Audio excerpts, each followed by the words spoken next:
ಮುಗಿಸ್ಬಿಡ್ತೀನಿ ಮಾಡ್ಲಿ ಅಶೋಕ್ ಅವ್ರು ಮಾತಾಡಿ ವಿಜೇಂದ್ರ ಅವರು 5 ಮಿನಿಟ್ಸ್ ಅಲ್ಲ ಜಲ್ದಿ ಮುಗಿಸ್ತೀನಿ ಅಲ್ಲ ಜಲ್ದಿ ಮುಗಿಸ್ತೀನಿ ಅಲ್ಲ 5 ಮಿನಿಟ್ಸ್ ಅಲ್ಲಿ ಮುಗಿಸ್ಬಿಡ್ತೀನಿ ಅಲ್ಲ 5 ಮಿನಿಟ್ಸ್ ಯಾವಾಗ ಈ ಕಡೆ ಒಬ್ಬರು ಈ ಟೈಮಲ್ಲಿ ಮುಗಿತು ಸಾರ್ವಜನಿಕ ಆಗಿದೆ ನಮ್ಮ ಕಡೆ ಇಬ್ರು ಮಾತಾಡಬೇಕು ಸಾರ್ವಜನಿಕ ಮಹತ್ವದ ವಿಷಯವಾಗಿ ಪರಿವರ್ತನೆ ಆಗಿದೆ ಸಾರ್ವಜನಿಕ ಮಹತ್ವದ ವಿಷಯ ಆದ್ರೆ ಎಲ್ಲರೂ ಕೂಡ ಮಾತನಾಡಿದ್ದಾರೆ ಈ ಕಡೆಯಿಂದ ಒಬ್ರು ಮಾತಾಡಿ ಆಮೇಲೆ ಮಾತಾಡಿ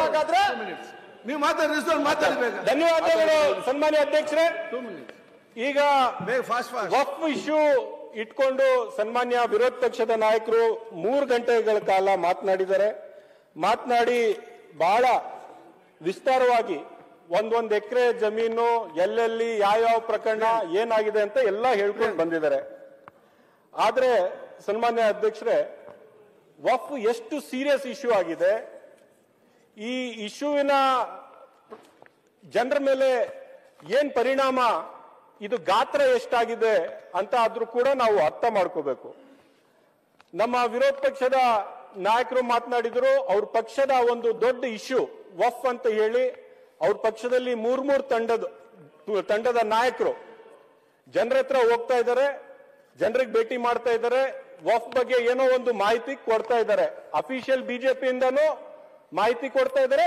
ರೆಬೆಲ್ ಬಿಜೆಪಿಯವರು ಕೂಡ ವಕ್ಫ್ ವಿಚಾರ ಇಟ್ಕೊಂಡು ಇಡೀ ರಾಜ್ಯ ವ್ಯಾಪಿ ಎಲ್ಲಾ ಕಡೆ ಸಂಚಾರ ಮಾಡಿಸ್ತಾ ಇದ್ದಾರೆ ಅಫಿಷಿಯಲ್ ಬಿಜೆಪಿದು ಅದೇ ಸಬ್ಜೆಕ್ಟ್ ಆಗಿದೆ ರೆಬೆಲ್ ಬಿಜೆಪಿದು ಅದೇ ಸಬ್ಜೆಕ್ಟ್ ಆಗಿದೆ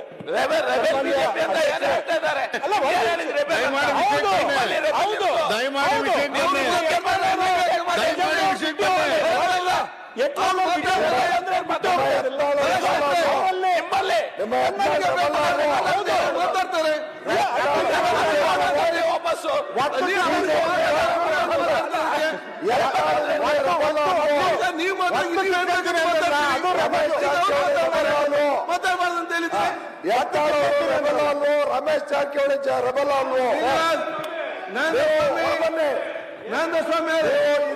ಇಂದು ಒಂದು ಆಮೇಲೆ ನಾಮುಂದು ಮಾತಾಡಲಿಕ್ಕೆ ಬಿಡಿ ವೆರಿ ಗುಡ್ ಹೀರೋ ಮಾತಾಡಲಿಕ್ಕೆ ಯಾವ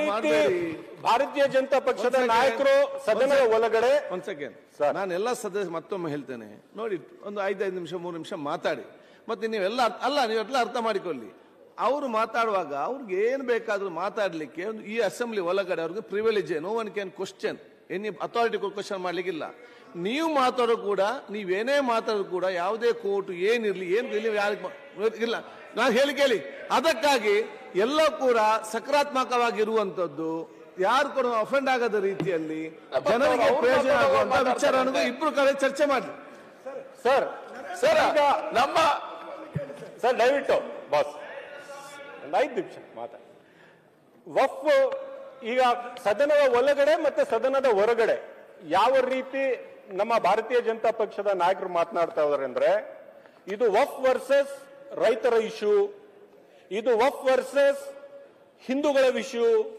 ವಕ್ಫ್ ಅಂದ್ರೆ ಮುಸ್ಲಿಮು ರೈತರು ವಕ್ಫ್ ಇಂದ ತೊಂದರೆ ಆಗಿದೆ ರೈತರಿಗೆ ಮತ್ತೆ ಹಿಂದೂಗಳಿಗೆ ತೊಂದರೆ ಆಗಿದೆ ಅಂತ ರೀತಿಯಲ್ಲಿ ಒಂದು ವಾತಾವರಣವನ್ನು ಸೃಷ್ಟಿ ಮಾಡಕ್ಕೆ ಹೊರಟಿದ್ದಾರೆ ಆದ್ರೆ ನೀವು ಸ್ವಲ್ಪ ಹಿನ್ನೆಲೆ ಸನ್ಮಾನ್ಯ ಅಧ್ಯಕ್ಷರು ನೋಡಿದ್ರೆ ಭಾರತೀಯ ಜನತಾ ಪಕ್ಷದ ನಾಯಕರು ಇತ್ತೀಚೆಗೆ ವಕ್ಫ್ ಅನ್ನು ಇಶ್ಯೂ ಮಾಡಿರ್ತಕ್ಕಂಥದ್ದು ಈ ಹಿಂದೆ ಭಾರತೀಯ ಜನತಾ ಪಕ್ಷದ ನಾಯಕರು ಯಾವಾಗ್ಲೂ ವಕ್ಫ್ ಇಶ್ಯೂ ಅನ್ನು ಎತ್ಕೊಂಡ್ರೆ ವಕ್ಫ್ ಬೋರ್ಡ್ ಪರಾನೇ ನಿಂತಿರ್ತಕ್ಕಂಥದ್ದು ಎಂದೂ ಕೂಡ ಹಿಂದಿನ ಬಿಜೆಪಿ ವಕ್ಫ್ ಬೋರ್ಡ್ ವಿರುದ್ಧವಾಗಿ ಮಾತನಾಡಿಲ್ಲ ಇದೇ ಬಿಜೆಪಿಯ ಸರ್ಕಾರ ಇದ್ದಾಗ ಫಸ್ಟ್ ಟೈಮ್ ಬಂದಾಗ ಅನ್ವರ್ ಮಾನಿಪಾಡಿ ಅವ್ರಿಗೆ ಮೈನಾರಿಟಿ ಕಮಿಷನ್ ನ ಅಧ್ಯಕ್ಷರು ಮಾಡಿದ್ರು ಸನ್ಮಾನ್ಯ ಯಡಿಯೂರಪ್ಪನವರು ಮೈನಾರಿಟಿ ಕಮಿಷನ್ ನ ಅಧ್ಯಕ್ಷರು ಅನ್ವರ್ ಮಾನಿಪಾಡಿ ಅವ್ರಿಗೆ ಮಾಡಿದ್ರು ಅನ್ವರ್ ಮಾನಿಪಾಡಿ ಅವ್ರ ಮುಖಾಂತರ ವಕ್ಫ್ ಬೋರ್ಡ್ ಮೇಲೆ ಒಂದು ರಿಪೋರ್ಟ್ ಅನ್ನು ಮಾಡಿಸ್ಕೊಂಡ್ರಿ ನೀವು. ಆ ರಿಪೋರ್ಟ್ ಬಹಳ ಸ್ಪಷ್ಟವಾಗಿ ಆ ರಿಪೋರ್ಟ್ ಏನ್ ಹೇಳುತ್ತೆ, 2012 ಇಸ್ವಿಯಲ್ಲಿ ಅನ್ವರ್ ಮಾನಿಪಾಡಿ ರಿಪೋರ್ಟ್ ಅವರು ಎಲ್ಲ 29,000 ಸ್ಕ್ವೇರ್ ಫೀಟ್ ಜಾಗ ವಕ್ಫ್ ಬೋರ್ಡ್ ಗೆ ಬರಬೇಕಾಗಿದೆ ಇವತ್ತಿನ ಪರಿಸ್ಥಿತಿಯಲ್ಲಿ. ಅದರಲ್ಲಿ 23,000 ಸ್ಕ್ವೇರ್ ಫೀಟ್ ಎನ್ಕ್ರೋಚ್ ಆಗಿದೆ ಅಂತ ಅನ್ವರ್ ಮಾನಿಪಾಡಿ ಅವರು ಹೇಳ್ತಾರೆ. 23,000 ಸ್ಕ್ವೇರ್ ಫೀಟ್ ಎನ್ಕ್ರೋಚ್ ಆಗಿದೆ ಅಂತ. ಆ ಎನ್ಕ್ರೋಚ್ಮೆಂಟ್ ಅಲ್ಲಿ ಕಾಂಗ್ರೆಸ್ ಪಕ್ಷದ ಬಹಳಷ್ಟು ನಾಯಕರ ಹೆಸರು ಕೂಡ ಅವರು ಉಲ್ಲೇಖ ಮಾಡಿದ್ದಾರೆ. ಆ ಎನ್ಕ್ರೋಚ್ಮೆಂಟ್ ಅಲ್ಲಿ ಬಹಳಷ್ಟು ಪ್ರಭಾವಿಗಳ ಹೆಸರು ಕೂಡ ಉಲ್ಲೇಖ ಮಾಡಿದ್ದಾರೆ.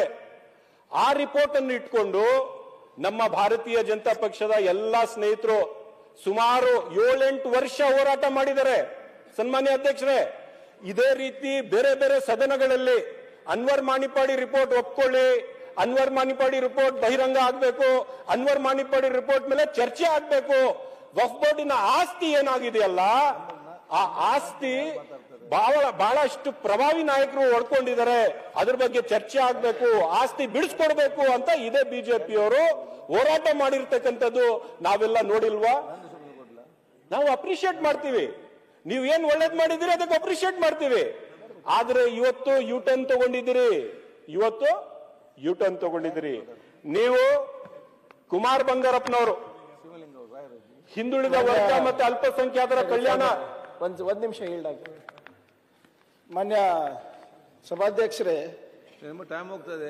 ಇಲ್ಲ ಸರ್, ಯಾಕಂದ್ರೆ ಅನ್ವರ್ ಮಾನ್ಪಾಡಿ ರಿಪೋರ್ಟ್ ಬಗ್ಗೆ ಅವ್ರು ಹೇಳ್ತಾ ಇರೋದ್ರಿಂದ ಇಂಟರ್ವೆನ್ಷನ್ ಮಾಡ್ತಾ ಇದೆ ಅಷ್ಟೇ, ಏನಿಲ್ಲ. ವಿಜೇಂದ್ರ ಅವರೇ ಒಂದೇ ಒಂದ್ ನಿಮಿಷ ಇಲ್ಲ, ಆಮೇಲೆ ಅವಕಾಶ 5 ಜನ 3 ಜನ ಬೇಕಾದಾಗ ಮಾತಾಡ್ತಾ ಇದ್ದಾರೆ ಎಲ್ಲರೂ ಸಹ, ಆಮೇಲೆ ಮಾತಾಡ್ಲಿ.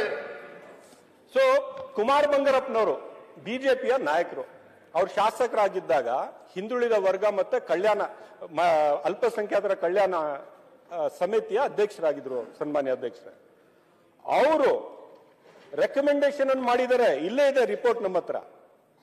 4,663 ಎಕರೆ ಜಾಗ ಒತ್ತುವರಿ ಆಗಿದೆ. ವಕ್ಫ್ ಬೋರ್ಡ್ಗೆ ಸೇರ್ಬೇಕಾಗಿರ್ತಕ್ಕಂಥ ಜಾಗ ಒತ್ತುವರಿ ಆಗಿದೆ. ಇದನ್ನು ಸರ್ಕಾರ ಬಿಡಿಸ್ಕೊಡ್ಬೇಕು ಅಂತ ಹೇಳಿ ಕುಮಾರ್ ಬಂಗಾರಪ್ಪನವರು ಬಿಜೆಪಿಯ ನಾಯಕರು, ಅವರ ಸಮಿತಿಯ ಶಿಫಾರಸು ಆಗಿದೆ. ಅಭಿನಂದನೆಗಳು, ಒಳ್ಳೇದು, ವೆಲ್ಕಮ್ ಮಾಡ್ತೀವಿ. ಒಳ್ಳೆ ಕೆಲಸ ಬಿಜೆಪಿ ಅವ್ರು ಮಾಡಿದ್ರು ವೆಲ್ಕಮ್ ಮಾಡ್ತೀವಿ, ಕಾಂಗ್ರೆಸ್ನವರು ವೆಲ್ಕಮ್ ಮಾಡ್ತೀವಿ, ಜನತಾದಳವ್ರು ಮಾಡಿದ್ರು ವೆಲ್ಕಮ್ ಮಾಡ್ತೀವಿ. ಸನ್ಮಾನ್ಯ ಅಧ್ಯಕ್ಷರೇ, ಕಿರಣ್ ರಿಜಿಜು ಅವರು ಯೂನಿಯನ್ ಮಿನಿಸ್ಟರ್, ಕೇಂದ್ರ ಸರ್ಕಾರದ ಮಂತ್ರಿ ಆಗಿದ್ದಾರೆ. ಇದೇ ವರ್ಷದ ನವೆಂಬರ್ 27ನೇ ತಾರೀಕಿಗೆ ಲೋಕಸಭೆಯಲ್ಲಿ ಉತ್ತರ ಕೊಡ್ತಾರೆ. ಕರ್ನಾಟಕ ರಾಜ್ಯದಲ್ಲಿ in Karnataka state not less than 800 properties are encroached ಅಂತ ಹೇಳ್ತಾರೆ. ಕಿರಣ್ ರಿಜಿಜು ಅವರು ಹೇಳ್ತಾ ಇರೋದು ತಮ್ಮ ಪಕ್ಷದ ತಮ್ಮ ಸರ್ಕಾರದ ಯೂನಿಯನ್ ಮಿನಿಸ್ಟರ್. ಇದೇ ಸನ್ಮಾನ್ಯ ಅಧ್ಯಕ್ಷರೇ, ಮುಖ್ತಾರ್ ಅಬ್ಬಾಸ್ ನಕ್ವೀರ್ ಅವರು ಮೈನಾರಿಟಿ ಮಿನಿಸ್ಟರ್ ಇದ್ದಾಗ ರಾಜ್ಯಸಭೆಯಲ್ಲಿ ವಾಮ್ಸಿ ಪೋರ್ಟಲ್ 7 ಫೆಬ್ರವರಿ 2022 ಇಡೀ ರಾಷ್ಟ್ರದಲ್ಲಿ ಎಷ್ಟು ವಕ್ಫ್ ಆಸ್ತಿಗಳು ಆಗಿದಾವೆ ಅದೆಲ್ಲ ರಿಜಿಸ್ಟರ್ ಆಗಿದೆ, ಕರ್ನಾಟಕದಲ್ಲಿ ಎಷ್ಟು ಆಸ್ತಿ ಆಗಿದೆ ರಿಜಿಸ್ಟರ್ ಆಗಿದೆ, ಅದೆಲ್ಲ ಉಲ್ಲೇಖವನ್ನು ರಾಜ್ಯಸಭೆಗೆ ಉತ್ತರ ಕೊಡುವಾಗ ಕೊಡ್ತಾರೆ. ಎನ್ಕ್ರೋಚ್ಮೆಂಟ್ ಏನಾಗಿದೆ ಅದೆಲ್ಲ ಕೊಡ್ತಾರೆ. ನಾನು ಏನ್ ಹೇಳಕ್ಕೆ ಹೊರಟಿದ್ದೀನಿ ಅಧ್ಯಕ್ಷರೇ, ಬಿಜೆಪಿಯವರು ಅವರ ಮ್ಯಾನಿಫೆಸ್ಟೋ ಅಲ್ಲಿ ಅವರ ಪೋಲ್ ಪ್ರಾಮಿಸ್, ಅದು ಚುನಾವಣೆಯ ಪ್ರಾಮಿಸ್, ಎಲ್ಲಿ ವಕ್ಫ್ ಆಸ್ತಿ ಇದೆ, ಎಲ್ಲಿ ಎನ್ಕ್ರೋಚ್ಮೆಂಟ್ ಆಗಿದೆ ಅದೆಲ್ಲ ಬಿಡಿಸ್ಕೊಡ್ತೀವಿ ಅಂತ 2014ನೇ ವರ್ಷದ ಮ್ಯಾನಿಫೆಸ್ಟೋ ಅಲ್ಲಿ ಹಾಕಿರ್ತಕ್ಕಂಥದ್ದು. ಇವತ್ತು ಸನ್ಮಾನ್ಯ ವಿರೋಧ ಪಕ್ಷದ ನಾಯಕರು ಪ್ರಣಾಳಿಕೆ, ಕನ್ನಡದಲ್ಲಿ ಹೇಳಿ ಅಂತಂದ್ರೆ ಪ್ರಣಾಳಿಕೆಯಲ್ಲಿ ಉಲ್ಲೇಖ ಮಾಡಿದ್ದಾರೆ. ಸನ್ಮಾನ್ಯ ವಿರೋಧ ಪಕ್ಷದ ನಾಯಕರು 95 ಆಕ್ಟ್ ಅಮೆಂಡ್ ಆದಾಗ ಇಷ್ಟೆಲ್ಲ ಬಂತು, ಇಲ್ಲಿಂದಾನೇ ಪ್ರಾಬ್ಲಮ್, ಇದು ಎಲ್ಲ ಸಮಸ್ಯೆಗಳು ಪ್ರಾರಂಭ ಆಯಿತು ಅಂತ ಹೇಳಿದ್ರಲ್ಲ. 95ನೇ ವರ್ಷದ ಆಕ್ಟ್ ಅಮೆಂಡ್ ಆಗಿರ್ತಕ್ಕಂಥದ್ದು 2014ನೇ ಇಸ್ವಿಯಲ್ಲಿ ನಿಮ್ಮ ಮ್ಯಾನಿಫೆಸ್ಟೋ ಅಲ್ಲಿ ನೀವು ಹಾಕೊಂಡು ಹೋದಾಗ ನಿಮ್ಗೆ ಗೊತ್ತಾಗಿಲ್ವಾ? ಇವತ್ತು 2024ನಲ್ಲಿ ನೀವು ಗಲಾಟೆ ಮಾಡ್ತಾ ಇದ್ದೀರಲ್ಲ, ಇದು ಒಂದು ದೊಡ್ಡ ಇಶ್ಯೂ ಮಾಡ್ತಾ ಇದ್ದೀರಲ್ಲ, ಇದು ಒಂದು ಮುಸ್ಲಿಂ ವರ್ಸಸ್ ರೈತರ ಇಶ್ಯೂ, ಮುಸ್ಲಿಂ ವರ್ಸಸ್ ಹಿಂದೂಗಳ ಇಶ್ಯೂ ಅಂತ ನೀವು ತಗೊಳ್ತಾ ಇದ್ದೀರಲ್ಲ, ಇದು ಯಾವ ಮಟ್ಟಕ್ಕೆ ನೀವು ರಾಜಕೀಯದ ಒಂದು ರೀತಿ ಅಪಪ್ರಚಾರವನ್ನು ನಿಮ್ಮ ರಾಜಕೀಯದ ಲಾಭಕ್ಕೋಸ್ಕರ ಮಾಡ್ತಾ ಇದ್ದೀರಿ ಅಂತ ನಾನು ಇವತ್ತು ಹೇಳಕ್ಕೆ ಇಷ್ಟಪಡ್ತೀನಿ. ಸನ್ಮಾನ್ಯ ಅಧ್ಯಕ್ಷರೇ, ಅವರ ಪ್ರಣಾಳಿಕೆಯಲ್ಲಿ 2014 ಹಾಕಿದ್ದಾರೆ, ಬಟ್ ಇವತ್ತು 95ನೇ ಇಸ್ವಿದು ಆಕ್ಟ್ ಬಗ್ಗೆ ಮಾತನಾಡ್ತಾರೆ. ಅವ್ರು ಯಾಕೆ ಹಾಕ್ಬೇಕಾಗಿತ್ತು? ಹಾಕ್ಬಾರ್ದಿತ್ತು. ನಮ್ಮ ಪ್ರಣಾಳಿಕೆಯಲ್ಲಿ ಇರಲಿಲ್ಲ, ಕಾಂಗ್ರೆಸ್ ಪಕ್ಷದ ಪ್ರಣಾಳಿಕೆಯಲ್ಲಿ ವಫ್ ಬಗ್ಗೆ ಉಲ್ಲೇಖ ಇರಲಿಲ್ಲ. 2014ನಲ್ಲಿ ಇವ್ರ ಪ್ರಣಾಳಿಕೆಯಲ್ಲಿ ಇತ್ತು. ನಾನು ಅಭಿನಂದನೆಗಳು ಸಲ್ಲಿಸ್ತೇನೆ ನಿಮ್ಗೆ. ನೀವು ಇಷ್ಟು ವರ್ಷ ವಫ್ ಪರ ಇದ್ರಿ, ಇಷ್ಟು ವರ್ಷ ಕರ್ನಾಟಕ ಬಿಜೆಪಿಯವರು ಯಾವಾಗ್ಲೂ ಪರ ಇದ್ರು, ಇದ್ದಕ್ಕಿದ್ದಂಗೆ ಯೂಟರ್ನ್ ಮಾಡ್ಬಿಟ್ಟಿರೋದು. ಇದು ಹಿಂದೆ ಯೂಟರ್ನ್ ಆಗಿರ್ಲಿಲ್ಲ. ಯಾಕೆ ಆಗಿದ್ದೀರಿ? ಯಾಕೆ ಆಗಿದ್ದೀರಿ? ನಾನು ವಿರೋಧ ಪಕ್ಷದ ನಾಯಕರು ಮಾತನಾಡುವಾಗ ಹೇಳಿದ್ರು, ಸನ್ಮಾನ್ಯ ಅಧ್ಯಕ್ಷರೇ, we were in power only for 9 years. ಬರೀ 9 ವರ್ಷ ಮಾತ್ರ ನಾವು ಪವರ್ ಅಲ್ಲಿ ಇದ್ದಿದ್ದು, 9 ವರ್ಷ ಮಾತ್ರ ನಾವು ಪವರ್ ಅಲ್ಲಿ ಇದ್ದಿದ್ದು ಅಂತ ವಿರೋಧ ಪಕ್ಷದ ನಾಯಕರು ಹೇಳಿದ್ದಾರೆ. ಆ 9 ವರ್ಷದಲ್ಲಿ ಅವ್ರು ಏನ್ ಮಾಡಿದ್ದಾರೆ ಅಂತ ನಾನು ಹೇಳ್ತೇನೆ. ವಫ್ ಇಶ್ಯೂ ಅಲ್ಲಿ ಆ 9 ವರ್ಷದಲ್ಲಿ ಸನ್ಮಾನ್ಯ ಅಧ್ಯಕ್ಷರೇ, ಬಿಜೆಪಿಯವರು 2008 13ನೇ ವರ್ಷವರೆಗೂ ಇಸ್ವಿವರೆಗೂ ಅವ್ರ ಸರ್ಕಾರ ಇದ್ದಾಗ 1735 ಎಕರೆಗೆ ನೋಟಿಸ್ ಕೊಟ್ಟಿದ್ದಾರೆ. ಆ 9 ವರ್ಷದಲ್ಲಿ ಸನ್ಮಾನ್ಯ ಅಧ್ಯಕ್ಷರೇ, 2019 2023ವರೆಗೂ ಅವ್ರ ಸರ್ಕಾರ ಬಂದ ನಂತರ 2865 ಎಕರೆಗೆ ನೋಟಿಸ್ ಕೊಟ್ಟಿದ್ದಾರೆ. ರೈತರಿಗೆ ಕೊಟ್ಟಿರೋದು, ಬಿಜೆಪಿಯವ್ರು ಕೊಟ್ಟಿರೋದು, ಹಿಂದೂಗಳಿಗೆ ಕೊಟ್ಟಿರೋದು ನೋಟಿಸ್, ಗಲಾಟಿನೂ ಬಿಜೆಪಿಯವರು ಮಾಡ್ತಾ ಇರೋದು. ಇದು ಹೆಂಗಿದೆ ನೋಡಿ ಅಧ್ಯಕ್ಷರೇ. ನೋಟಿಸ್ ನೀವು ಗಲಾಟಿನೂ ನೀವೇ ಮಾಡ್ತೀರಿ. ಅಲ್ಲ ಅಲ್ಲ, ಕಾಂಗ್ರೆಸ್ ಹಿಂದೂ ವಿರೋಧಿ ಅಂತೆ, ಇವ್ರು ಹಿಂದೂ ಪರ ಅಂತೆ. ಅಲ್ಲ, 2 ನಿಮಿಷ ನೀವು ಮಾಡಿರೋದು ಹೇಳ್ತಿರೋದು. ನಾನೇನು ಶಿಕ್ಷೆ ಮಾಡಿ ಹೇಳ್ತಾ ಇಲ್ಲ, ನಾನು ಯಾವ್ದು ಅಧ್ಯಕ್ಷ ಕಮಿಟಿಯಲ್ಲಿ ಮಾಡಿ ಮಾತನಾಡ್ತಾ ಇಲ್ಲ. ಕಮಿಟಿಯಲ್ಲಿ ನೀವು ಏನ್ ಮಾಡಿದ್ರಿ? ಆಫೀಸರ್ಸ್ಗೆ ಇನ್ಸ್ಟ್ರಕ್ಷನ್ ಕೊಟ್ಟು ಆಫೀಸರ್ ಡೈರೆಕ್ಟ್ ಆಗಿ ಮಾಡಿದ್ದು. ಇದು ನಮ್ಮಂಗ ಮಂತ್ರಿಗಳು ಮುಖ್ಯಮಂತ್ರಿಗಳ ಹೇಳಿಕೆ ಮೇಲೆ ಮಾಡಿದ್ದಲ್ಲ. ಲ್ಯಾಂಡ್ ರೆಕಾರ್ಡ್ ಹೇಳಿಕೆ ನಾನು ಅಪ್ರಿಶಿಯೇಟ್ ಮಾಡ್ತಾ ಇದ್ದೀನಿ ಅಧ್ಯಕ್ಷರೇ. ಅವ್ರು ಒಳ್ಳೆ ಕೆಲಸ ಮಾಡಿದ್ರೆ ಅಪ್ರಿಶಿಯೇಟ್ ಮಾಡಲೇಬೇಕು. ಬಿಜೆಪಿಯವರು ಅವರ 9 ವರ್ಷದಲ್ಲಿ ಸುಮಾರು 4,500 ಎಕರೆಗೆ ವಫ್ ಆಸ್ತಿ ಅಂತ ಡಿಕ್ಲೇರ್ ಮಾಡಿಕೊಂಡು ನೋಟಿಸ್ ಕೊಟ್ಟಿದ್ದಾರೆ. ಬಿಜೆಪಿ ಸರ್ಕಾರ ಕೊಟ್ಟಿರ್ತಕ್ಕಂಥದ್ದು. I appreciate them, I am very happy, appreciate. 1 ನಿಮಿಷ ಕೂತ್ಕೊಳ್ಳಿ, ನಾನು ಹೇಳಾಗ್ತಾ ಇಲ್ಲ. ನಮ್ಮ ಸರ್ಕಾರ ರಿಪೋರ್ಟರ್ ಇಟ್ಕೊಂಡು ಮಾತಾಡ್ತಾ ಇರೋದು ಹೌದು. ಸರ್ಕಾರದ ಇಟ್ಕೊಂಡು ಮಾತಾಡ್ತಿರೋದು ಹೌದು. ನೋಟಿಸ್ ನೀವು ಕೊಟ್ಟಿದ್ದೀರಿ, ಸಮಯ ನೀರು ಕೊಟ್ಟಿದ್ದೀರಿ, ಇಶ್ಯೂ ಮಾಡ್ತಾ ಇದ್ದೀರಿ, ಇಶ್ಯೂ ಮಾಡ್ತೀರಿ. ಆದ್ರೆ ನೋಟಿಸ್ ಕೊಡ್ತೀರಿ, ಇಲ್ಲಿ ಬಂದು ಇಶ್ಯೂ ಮಾಡ್ತೀರಾ? ಅದು ಪ್ರಾಬ್ಲಮ್ ಅವ್ರು ಮಾತಾ ನಿಮ್ಗೆ ಏನ್ ಪ್ರಾಬ್ಲಮ್ ನಿಮ್ದು? ಸರ್ 1 ನಿಮಿಷ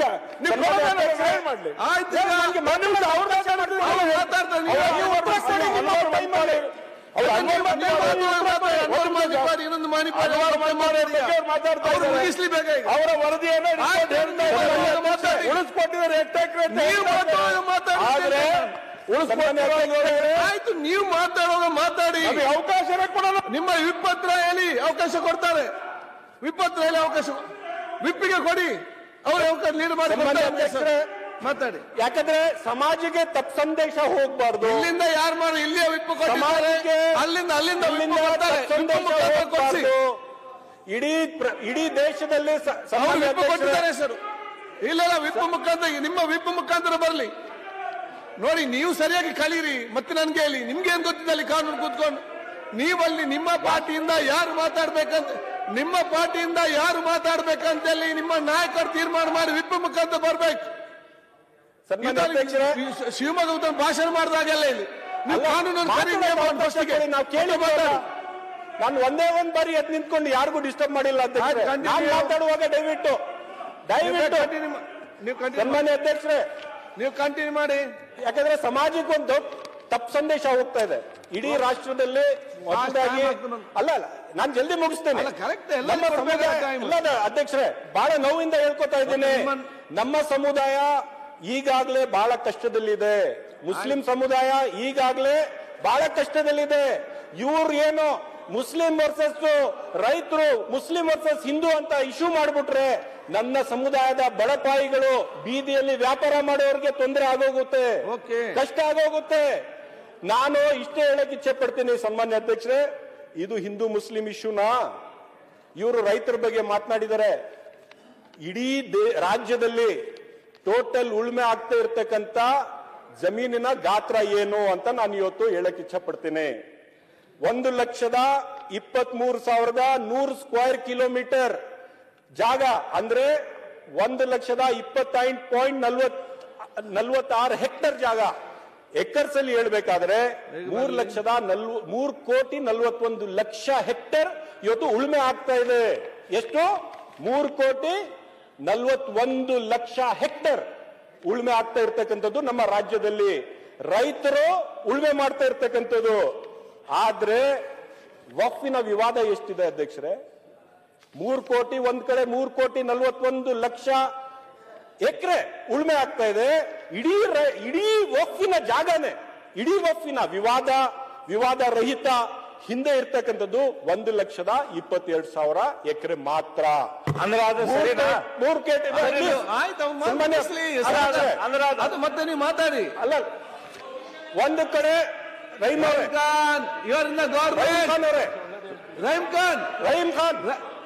ಖಾನ್ ನೀವು ಸರ್ಕಾರದಲ್ಲಿದ್ದೀರಿ. ರಹೀಂ ಖಾನ್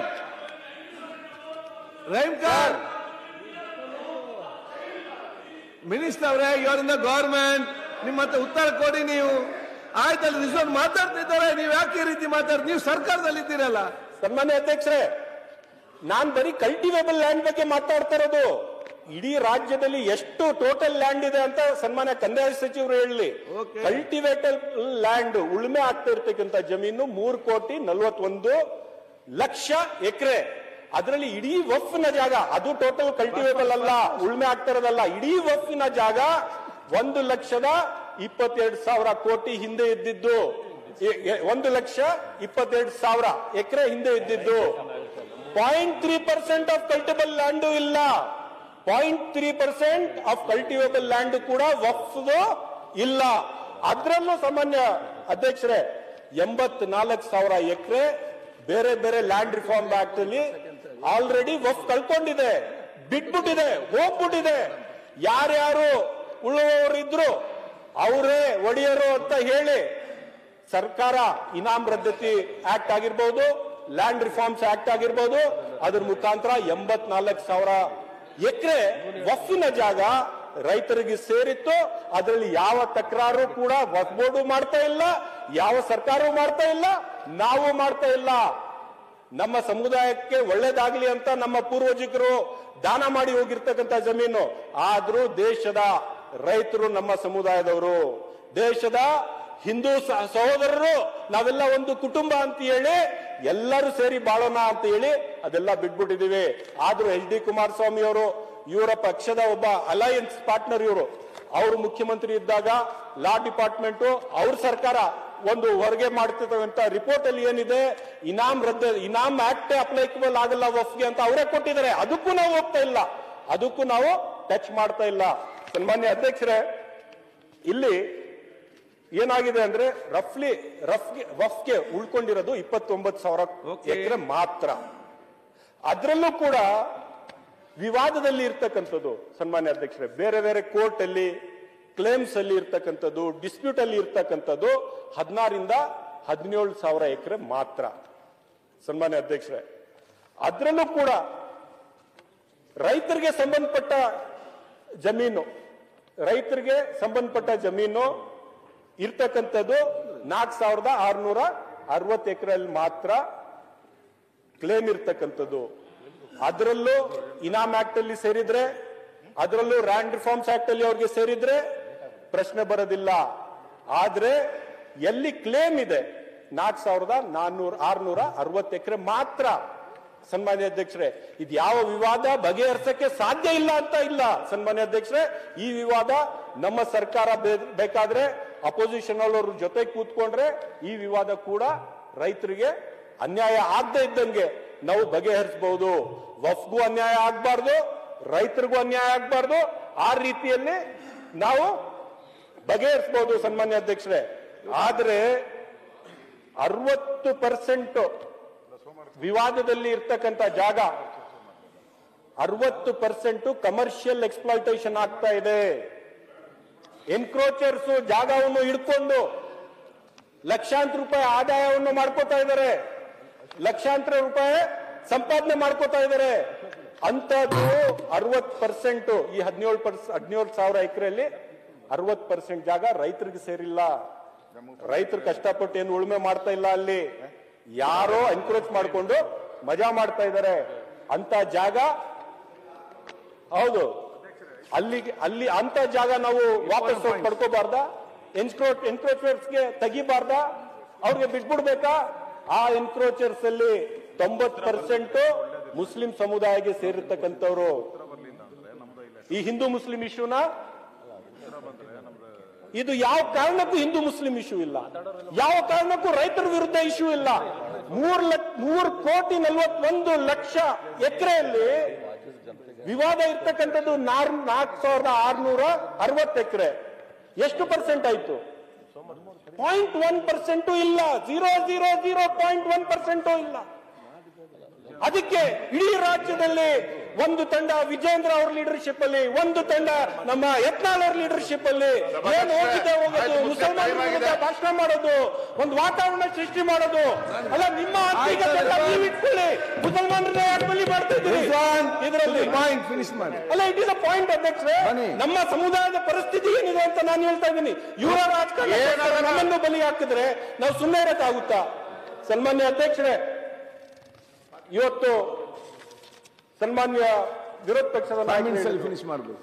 ವಫ್ ಟ್ರಿಬ್ಯುನಲ್ ಎಲ್ಲ ಮುಸ್ಲಿಮ್ಸ್ ಅಂತ ಹೇಳಿದ್ರು. ಅಲ್ಲ, ಒಂದ್ ನಿಮಿಷ, ಇಲ್ಲಿ ತಪ್ಪು ಸಂದೇಶ ಹೋಗ್ಬಾರ್ದು.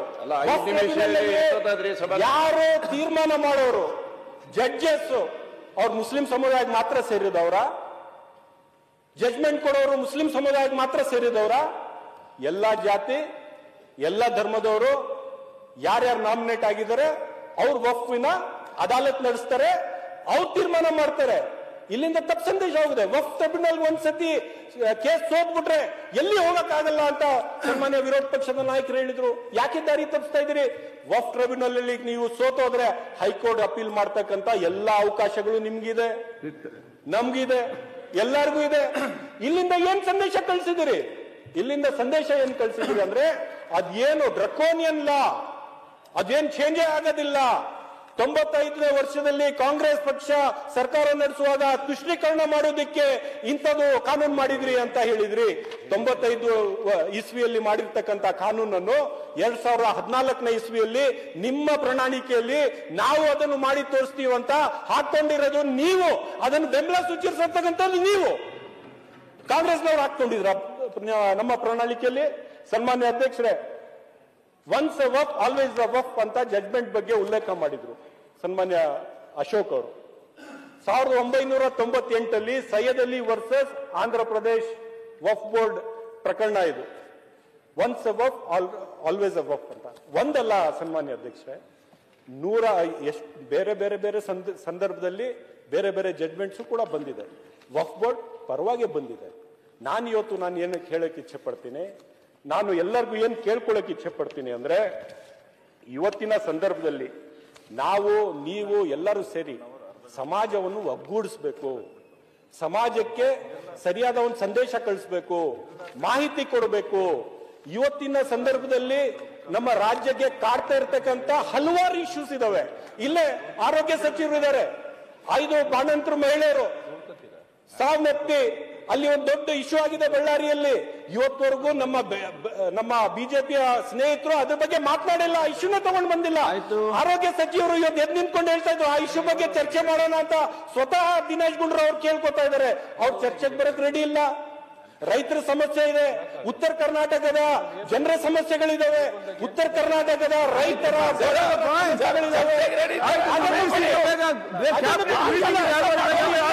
ಕ್ಯಾಬಿನೆಟ್ ಮೀಟಿಂಗ್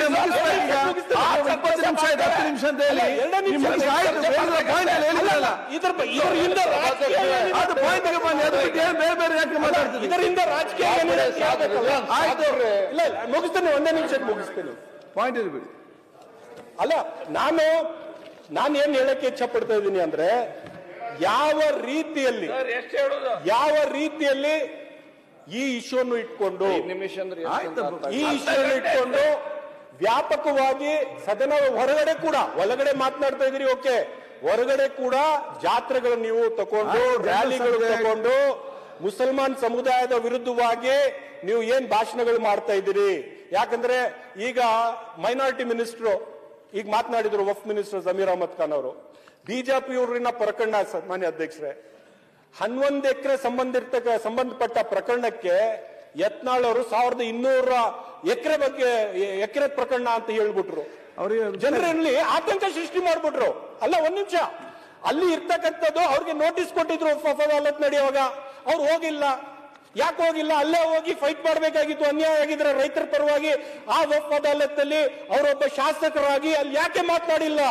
ಬೇರೆ ವೇದಿಕೆ ಸೃಷ್ಟಿ ಮಾಡಿ ಕೋಮುವಾದಿ ಭಾಷಣಗಳು ಮಾಡಿಕೊಂಡು ಒಂದು ಸಮುದಾಯನ ಒಂದು ವಿಲನ್ ತರ ಬಿಂಬಿಸ್ಬಿಟ್ರೆ ಸಮಾಜ ಒಗ್ಗೂಡ್ಸಕ್ಕಾಗುತ್ತಾ? ಸಮಾಜದಲ್ಲಿ ಶಾಂತಿ ಸಾಮರಸ್ಯ ಅದು ಬಿಜೆಪಿ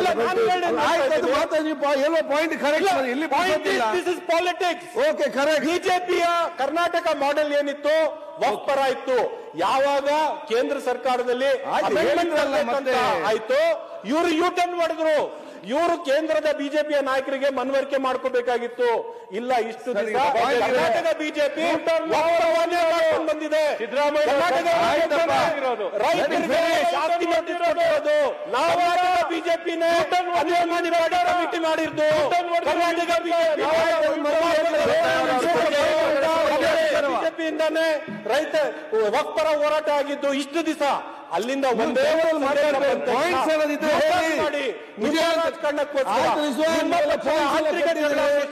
ನೀವು ಬಗೆಹರಿಸ್ತಾ ಇದ್ರೆ ನಮ್ಮ ತಪ್ಪ ಸಾಮಾನ್ಯ ಅಧ್ಯಕ್ಷೆ. ಇದೊಂದು ರಾಜಕೀಯ ಬಿಟ್ರೆ ಇದರಲ್ಲಿ ಏನೂ ಇಲ್ಲ, ಯಾರಿಗೂ ತೊಂದರೆ ಆಗೋದಿಲ್ಲ. ನಮ್ಮ ಹೇಳಿ ನನ್ನ ಮಾತನಾಡ್ತೀನಿ.